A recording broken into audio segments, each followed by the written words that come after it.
தொகுதி மறுவரையறை என்பது இப்பொழுதற்கு மேற்கொள்ளப்படாது என்பதுதான் நாம் இதிலிருந்து புரிந்து கொள்ள வேண்டியதாக இருக்கிறது. அந்த ஆர்டிகல் 82வில் திருத்தம் கொண்டு வந்து ஒரு மிக முக்கியமான விஷயத்தை மேற்கொள்ள வேண்டும் என்ற மத்திய பாஜக அரசின் இந்த முயற்சி என்பது தோல்வி அடைந்திருக்கிறது. குறிப்பாக எதிர்க்கட்சிகள் இந்த விவகாரத்தில் ஒருமித்த குரலில் இருந்தார்கள் என்பதுதான் பார்க்க வேண்டியதாக இருக்கிறது.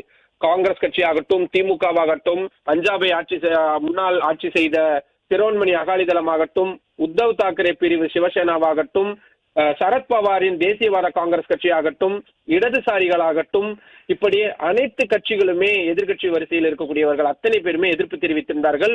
மிகவும் சர்ப்ரைஸாக ஆம் ஆத்மி பார்ட்டியும் இந்தியா கூட்டணிக்குள் இணைந்து அவர்கள் இந்த விவகாரத்தில் சேர்ந்திருந்தார்கள். ஏனென்றால் அவர்களை பொறுத்தவரை முக்கியமான விஷயங்களில் தலையிட மாட்டார்கள். ஆனால் இந்த விவகாரத்தில் ஆம் ஆத்மி கட்சியும் எதிர்கட்சிகளுடன் ஒன்றாக இணைந்திருந்தார்கள்.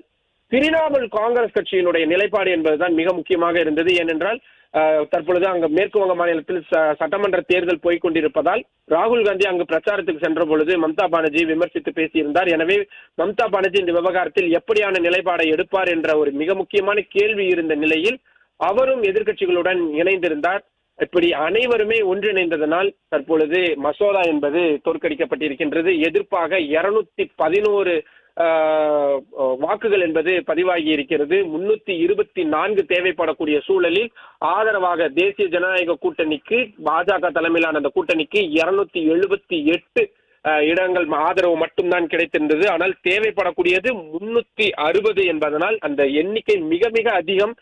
1-2 என்றாலும் கூட எப்படியாவது சரி செய்திருக்கலாம். ஆனால் கிட்டத்தட்ட 70க்கும் மேல் என்றும் பொழுது நிச்சயமாக அவர்களுக்கு தெரியும், பாஜகவிற்கும் தெரியும் தோல்வி அடையும் என்று. ஏனென்றால் ராகுல் காந்தி இன்றைய தினம் பேசும் பொழுது இந்த மசோதா இன்றைய தினம் இதே இடத்தில் தோற்கடிக்கப்படும் என்ற ஒரு சவாலை அவர் விட்டிருந்தார்.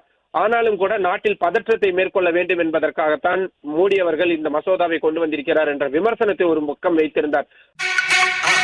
மறக்காம சர்ப்ரைஸ் பண்ணுங்க.